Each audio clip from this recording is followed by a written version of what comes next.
Alors la technologie, ça a été une grande source d'angoisse pendant l'écriture du livre parce que je n'avais aucune idée de ce que serait cette dimension plus SF dans mon univers. La dimension SF, elle est importante, mais c'est une dimension parmi d'autres. Et encore une fois, comme c'est assez lointain, même si j'aime beaucoup la SF de mon univers, je ne pouvais pas savoir à l'avance à quoi ça ressemblerait. L'autre difficulté pour moi, c'était de matérialiser des idées très abstraites et plutôt métaphysiques qui structurent en fait l'intrigue de mon livre.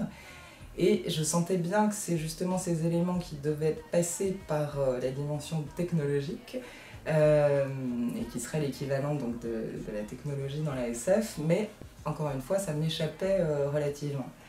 Et puis après, au fil de l'écriture, il y a des idées comme le sas des pensées dans le cosmos, l'usage des ultrasons.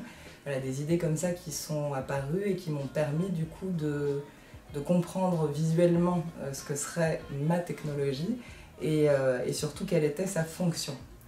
Et ce qui m'intéresse finalement dans la technologie,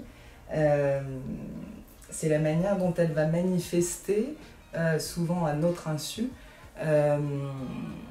notre perception quasiment inconsciente du monde, nature.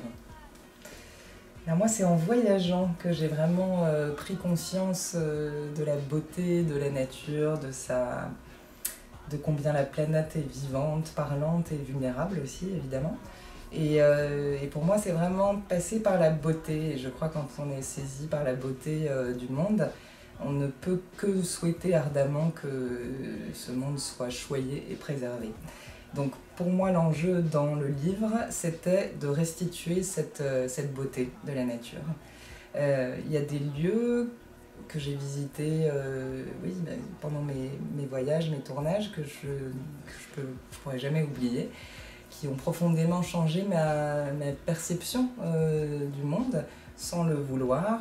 Des lieux comme le Ténéré, donc le désert saharien du Niger, des lieux comme l'Himalaya évidemment, les chutes d'Iguassou, donc tous ces lieux qui sont dans le livre et qui sont pour moi des sortes de sanctuaires, donc des lieux sacrés, où quelle que soit la croyance ou même l'absence de croyance, on sent, je pense, quand on y est, cette dimension. L'enjeu, c'était de montrer à la fois un avenir possible. C'est vrai que c'est-à-dire que la situation aujourd'hui, à bien des égards, est déjà désastreuse. Et si rien ne change, il y a un risque effectivement d'en arriver là. Et aujourd'hui, c'est déjà épouvantable. Donc le but, c'est pas d'être pessimiste, c'est bien d'alerter et en même temps de montrer à côté de cette catastrophe ce qui reste de beauté. J'ai beaucoup voyagé pour mon travail, je faisais des documentaires. C'est vrai que le documentaire est une manière de voyager très privilégiée. On passe beaucoup de temps sur les lieux, on travaille avec les gens du pays, donc ça nous sort de cette espèce d'étiquette de touriste qui est difficile à porter malheureusement. Voilà, donc en tournage on ne voit pas forcément beaucoup de choses, mais ce qu'on voit, on le voit vraiment. En revanche, à cause du rythme des tournages, du cahier des charges, du langage télévisuel, j'avais souvent l'impression que ce qu'on retransmettait du monde n'était jamais à la hauteur de la réalité. Du coup, entre deux tournages, souvent j'écrivais et pour moi les mots étaient un bien meilleur canal, voilà, de restitution. Dans le livre, évidemment, il y a beaucoup de choses qui viennent de mes voyages. C'est vraiment ma matière première. Alors il peut y avoir des grandes choses comme des lieux, des peuples avec lesquels j'ai passé pas mal de temps, mais il y a aussi plein de petites choses fugaces, voilà, qui sont passées très vite en réalité pendant le voyage lui-même, mais qui ont laissé des traces profondes, comme le bruit d'un balai sur du ciment, une calebasse posée sur la terre. Voilà, il y a tout un monde en fait dans ces objets. Après, ça peut être des rencontres qui aussi ont été très rapides pendant le tournage, comme Freddy par exemple, qui est donc devenu un personnage secondaire du livre, qui existe vraiment, c'est vraiment un chauffeur de taxi qui nous a conduits à Ciudad del Este, au Paraguay. Le roi des Intouchables, évidemment, existe aussi, je l'ai rencontré. Personnage hallucinant lui aussi, qui n'a rien à voir, je le précise quand même, avec ce que j'en ai fait, moi, dans le livre.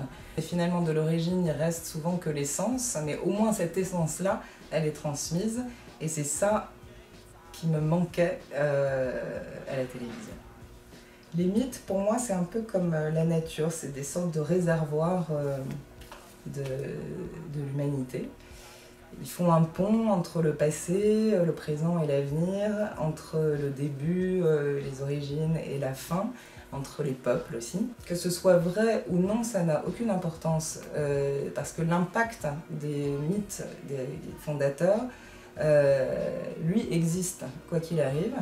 Et les mythes fondateurs façonnent la perception des peuples et d'une certaine manière donc façonnent aussi le monde réel qui va avec. J'aime beaucoup utiliser ces archétypes parce qu'on n'a pas besoin de les expliquer ni de les justifier. C'est un peu comme dans les rêves, on se retrouve plongé dans un décor et ça ne nous viendrait pas à l'idée de le questionner. Les portes par exemple, même si on se demande évidemment à quoi elles servent, comment elles fonctionnent, il y a aussi une autre partie de nous-mêmes qui sait.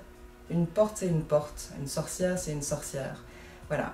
Et cette connaissance-là, elle passe par un autre canal, elle fait appel à une sorte de sagesse, voilà, qui est à mon avis ancestrale et universelle, qui est très importante aussi